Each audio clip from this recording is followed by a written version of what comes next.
7 Bible Heroes, Inspiring Stories of Faith. What does it take to be a hero? Is it super strength? Power? Fame? Maybe the ability to fly or shoot fire from your hands? That's what the world tells us. Movies, comics, and TV shows have convinced us that heroes wear capes, wield weapons, and fight villains in epic battles. But what if I told you the greatest heroes of all time didn't wear armor, didn't have superpowers, and didn't fight for their own glory? Instead, they were ordinary people, flawed, broken, and even afraid, who chose to believe in something greater than themselves. Welcome to Bible Heroes, Inspiring Stories of Faith. In the next few minutes, we're going to dive deep into the lives of the most legendary figures in the Bible. Men and women who faced impossible odds, overwhelming challenges, and life-or-death situations, yet stood firm because of their faith. A young boy who took down a giant with nothing but a slingshot. A man who walked straight into the lion's den and lived to tell the tale. A woman who risked everything to save an entire nation.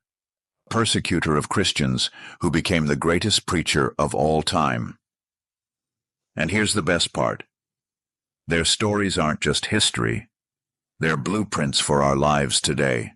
Because the truth is, you don't need a title to be a hero. You don't need an army to make an impact. You don't need superhuman strength to change the world. All you need is faith.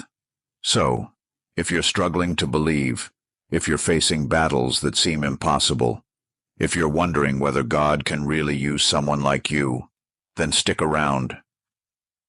Because by the end of this video, you'll see that faith, not fear, is what makes a real hero. And maybe, just maybe, the next hero in God's story is you. Now, let's begin. Chapter 1.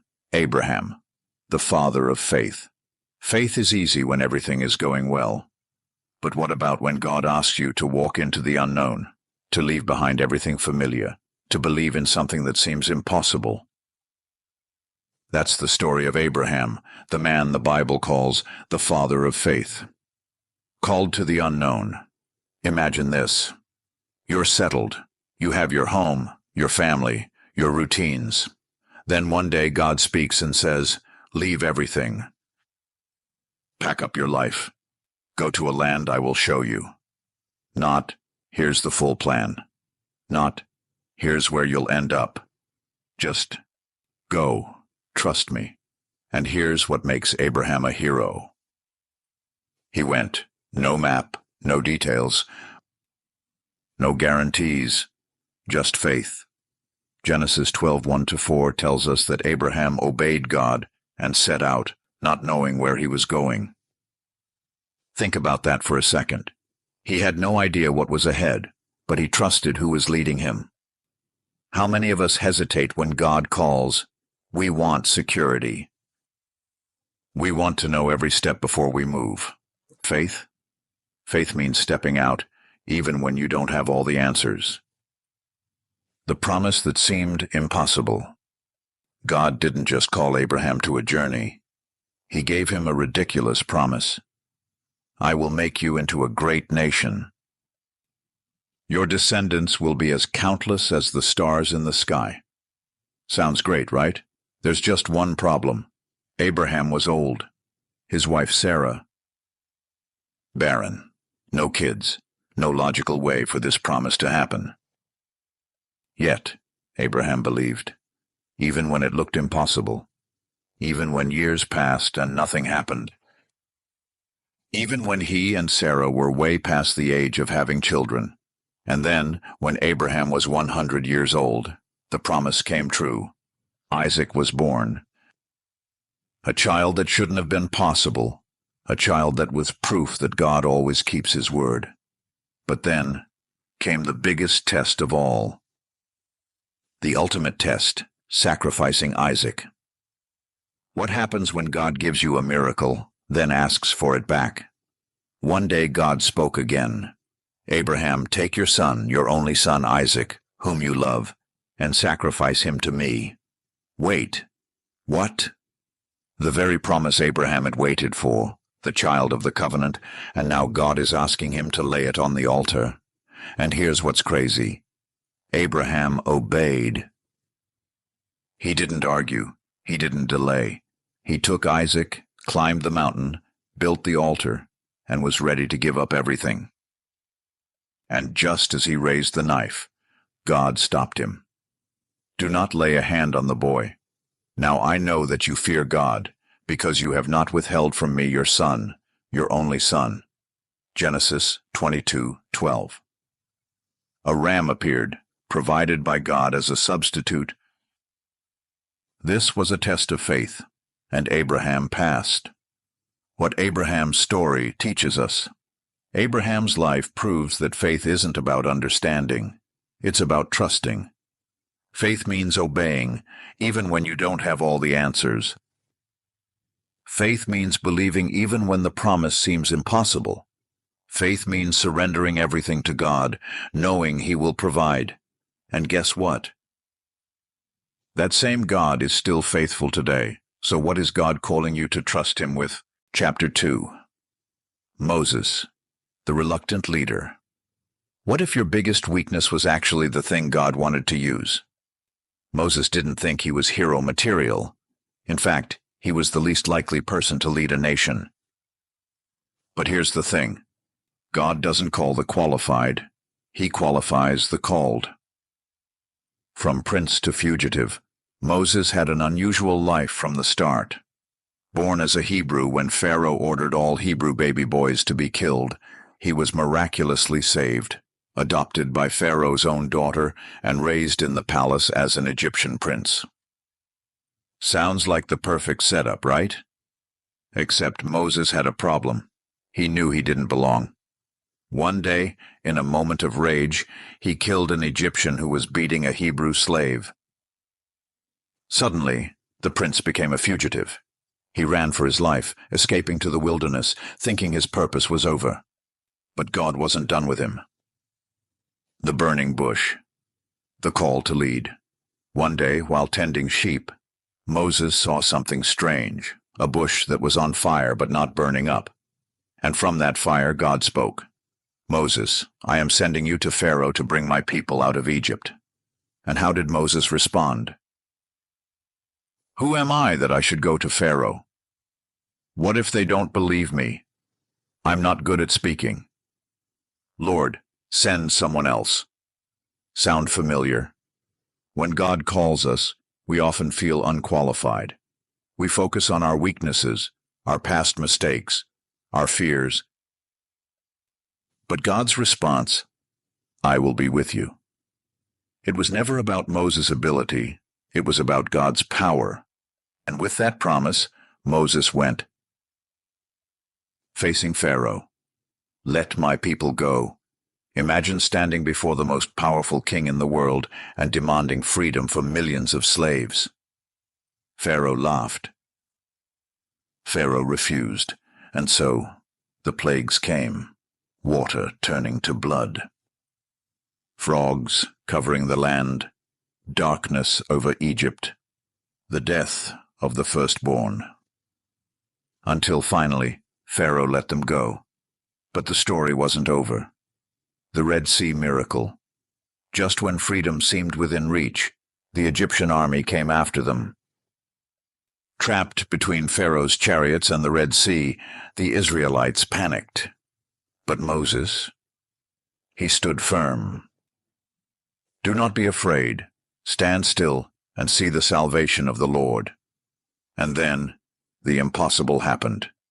The sea split in two. A path appeared.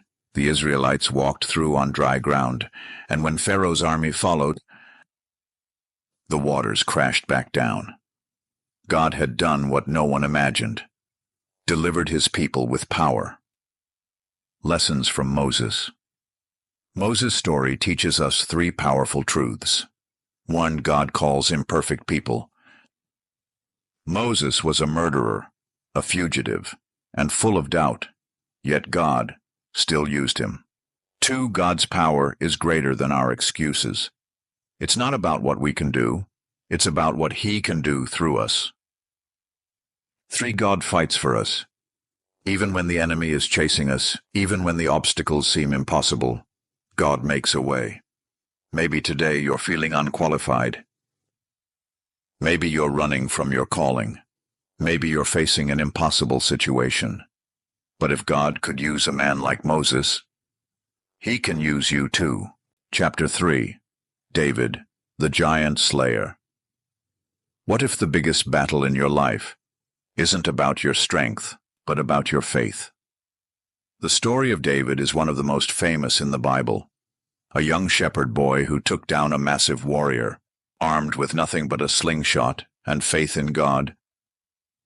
But this isn't just a story about a boy and a giant. It's about how God raises up heroes in the most unexpected ways.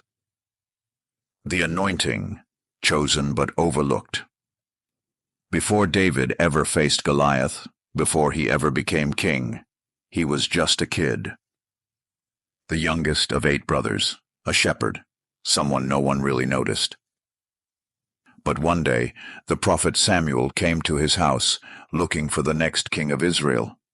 David's father brought out all his other sons, tall, strong, warrior-like. But one by one, God rejected them all.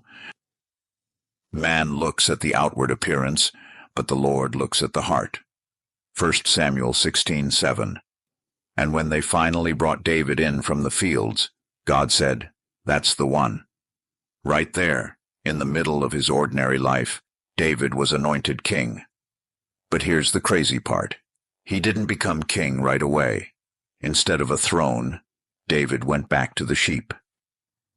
Back to the fields, back to serving. And that's something we need to understand. Before God promotes you, He prepares you. Facing Goliath, faith over fear. Fast forward a little. Israel is at war with the Philistines, and they have a secret weapon, a massive warrior named Goliath. He wasn't just big, he was a giant. Over 9 feet tall, covered in armor, carrying a spear the size of a tree trunk. And every day, for 40 days, Goliath came out and mocked the Israelites. Who will fight me? If anyone can defeat me, we will be your slaves, but if I win, you will be ours. Guess what? Nobody stepped up. Not even King Saul, who was supposed to be Israel's warrior leader. Then along comes David, a teenager, a shepherd, not even in the army, just bringing food to his brothers. But when he heard Goliath mocking God, something rose up inside him. Who is this uncircumcised Philistine that he should defy the armies of the living God? While everyone else saw a giant, David saw an opportunity for God to show His power. The battle. Victory through faith. David didn't need a sword. He didn't need armor. He took 5 smooth stones and his slingshot, and as Goliath laughed at him, David declared, "You come against me with a sword and spear, but I come against you in the name of the Lord Almighty." Then he ran toward the battle. 1 stone. 1 shot, right to the forehead. The giant fell. David didn't just win a fight. He changed the course of history, because faith beats fear. Every single time. Lessons from David. God chooses the unexpected. You don't need status, strength, or experience, just a heart that trusts Him. Giants fall when you face them with faith. What's your Goliath?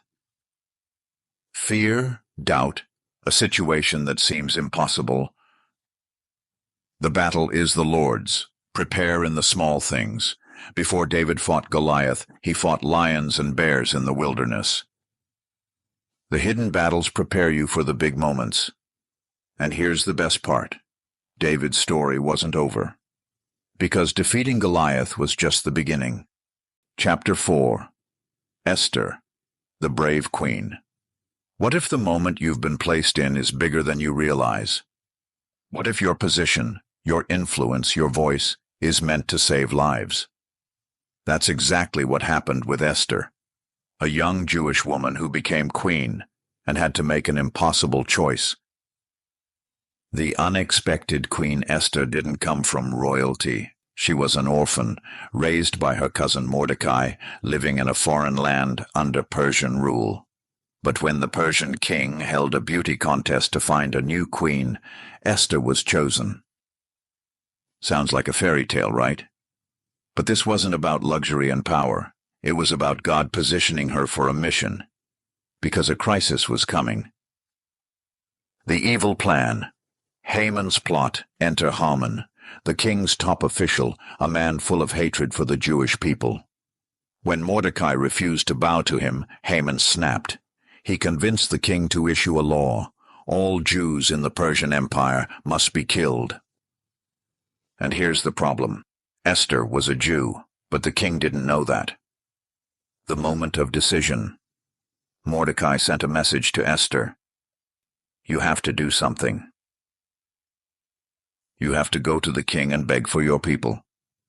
But here's the problem. Approaching the king without permission was illegal. Even as queen, Esther could be executed on the spot. She was afraid.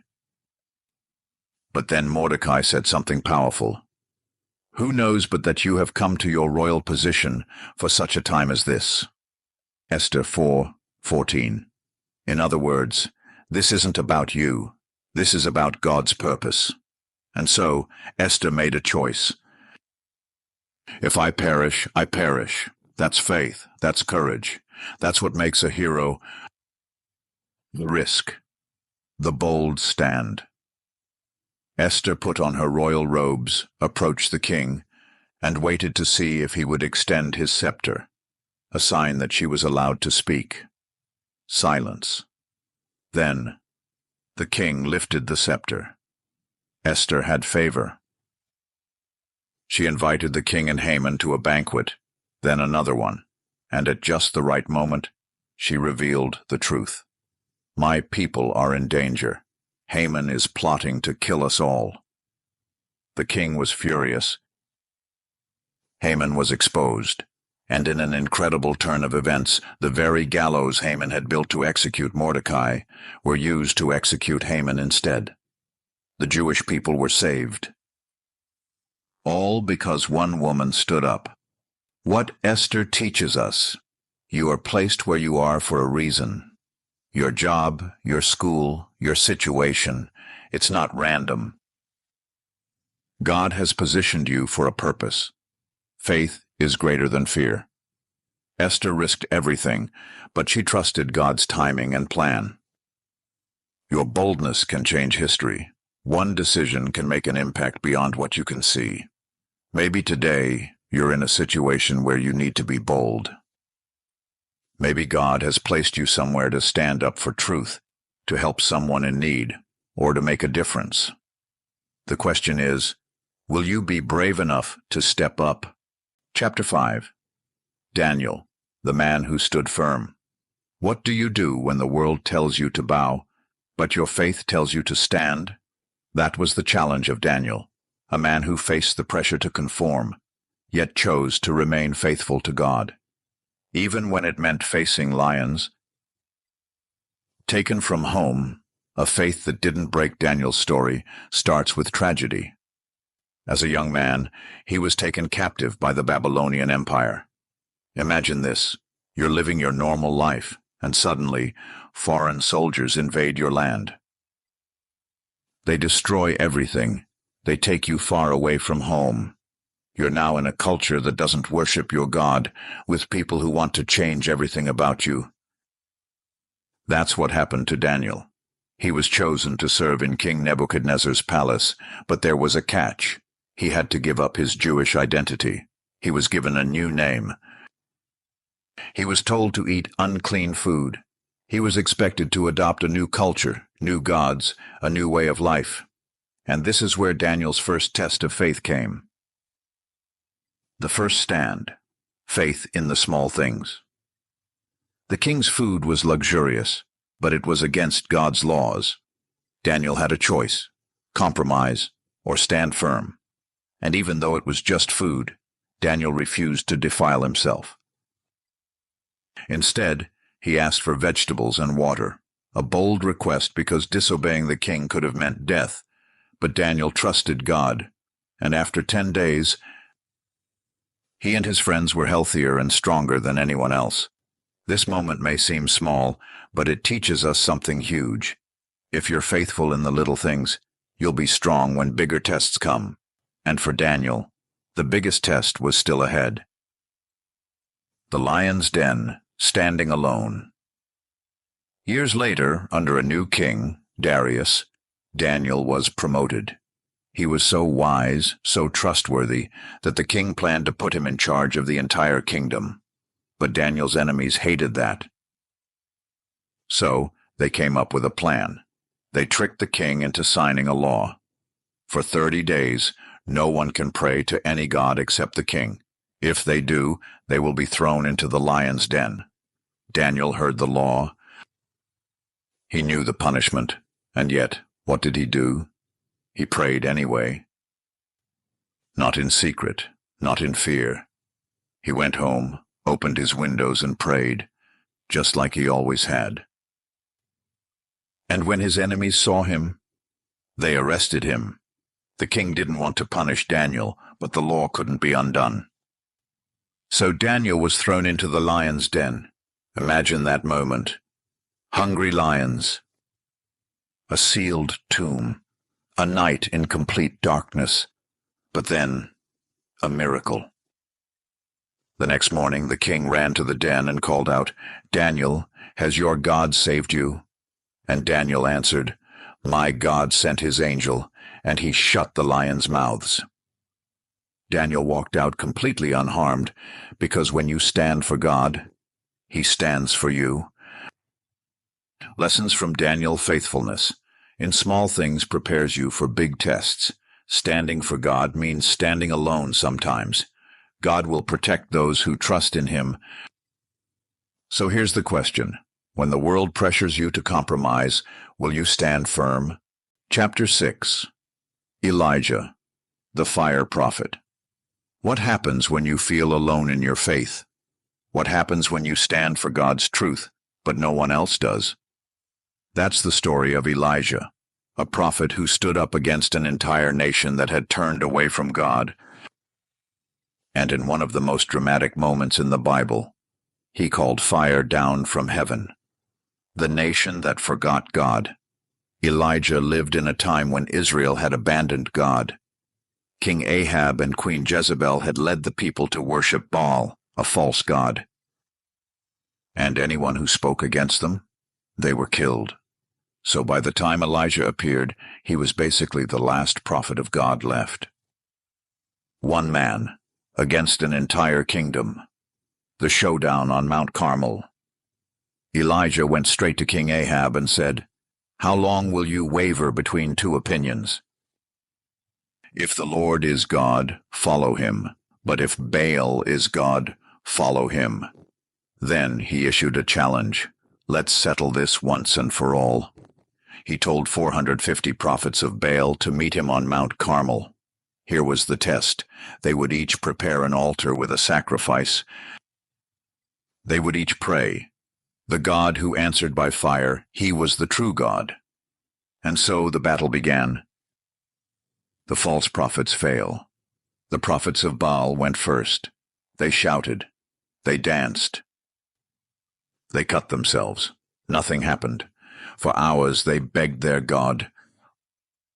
And Elijah, he mocked them. "Maybe your God is sleeping.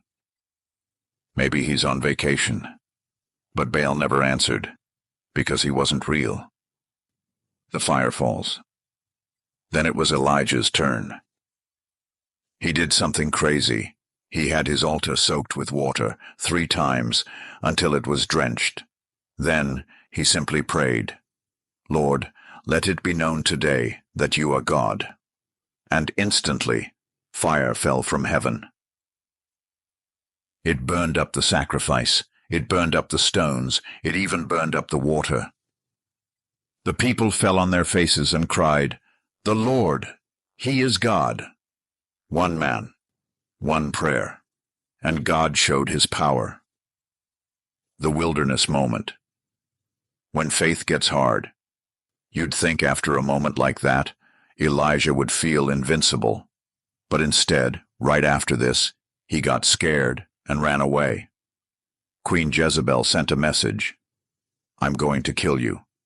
And suddenly, Elijah forgot everything God had done. He ran into the wilderness, sat under a tree, and prayed, "Lord, I've had enough. Just take my life." He was exhausted, discouraged, alone. But God didn't scold him.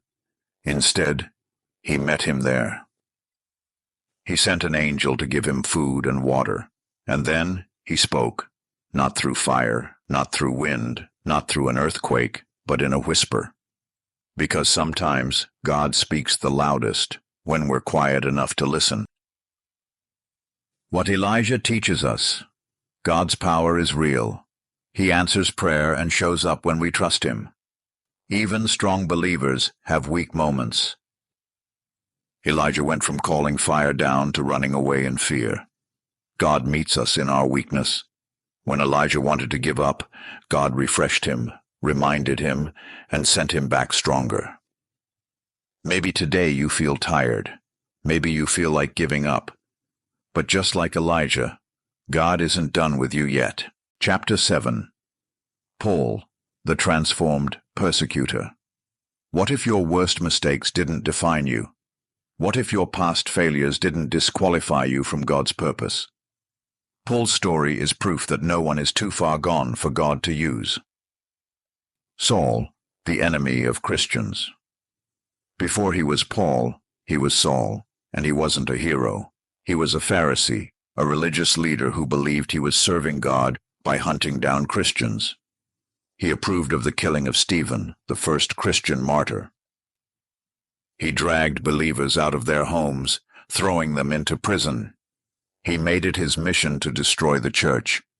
If there was ever someone you'd think was too lost to be saved, it was Saul. But God had other plans. The Damascus Road. A radical encounter. One day, Saul was on his way to Damascus to arrest more Christians. But suddenly, a blinding light from heaven flashed around him. He fell to the ground and heard a voice, "Saul, Saul, why are you persecuting me?" Saul was shocked. "Who are you, Lord?" And the voice answered, "I am Jesus, whom you are persecuting." In that moment, everything changed. Saul was blinded. For 3 days he couldn't see, but God sent a man named Ananias to pray for him. And when he did, Saul's sight was restored, and he was filled with the Holy Spirit. From that day on, Saul became Paul, and instead of persecuting Christians, he became the greatest preacher of the gospel. Paul, the unstoppable missionary. Paul traveled the world, preaching about Jesus. He was beaten, whipped, shipwrecked, stoned, and thrown into prison multiple times, but nothing stopped him. He planted churches across the Roman Empire. He wrote 13 books of the New Testament. He boldly preached to kings and rulers, and in the end, he gave his life for the faith he once tried to destroy. What Paul's life teaches us: no one is too far gone for God to save. If God can transform Saul into Paul, he can transform anyone. God doesn't waste your past. Paul's knowledge of the scriptures and his passion didn't disappear. God just redirected it for his glory. Faith means never giving up. No matter how much Paul suffered, he never quit. Maybe today you feel like your past disqualifies you. But Paul's story proves that God's grace is bigger than your failures. If God could use Paul, he can use you. Paul's transformation brings this series to an incredible conclusion. If you want a final call to action and closing thoughts, let me know. Conclusion. What these heroes teach us today. We've walked through the lives of some of the greatest heroes in the Bible. Men and women who faced overwhelming odds, impossible situations, and life-or-death moments. Yet they all had one thing in common. They chose faith over fear. The common thread of every Bible hero. Abraham stepped into the unknown because he believed in God's promise. Moses faced Pharaoh and led a nation to freedom, even when he felt unqualified. David took down a giant because he trusted in God, not in his own strength. Esther risked her life to save her people because she knew she was placed in that moment for such a time as this. Daniel refused to bow down, even when it meant being thrown into a lion's den. Elijah called fire down from heaven and proved that the true God reigns. Paul went from persecuting Christians to becoming the greatest missionary of all time, and Jesus, he won the greatest battle of all, over sin, death, and the grave. These weren't perfect people. They had fears, doubts, failures. But what made them heroes wasn't their strength. It was their faith. Your story isn't over now. Here's the part I want you to really hear. The same God who called Abraham, who empowered Moses, who gave David victory, he's still calling people today, and that includes you. Maybe you feel like you're too weak. So was Moses. You've made too many mistakes. So did Paul. You're afraid. So was Esther. You feel alone. So did Elijah. But here's the truth. God doesn't call the qualified.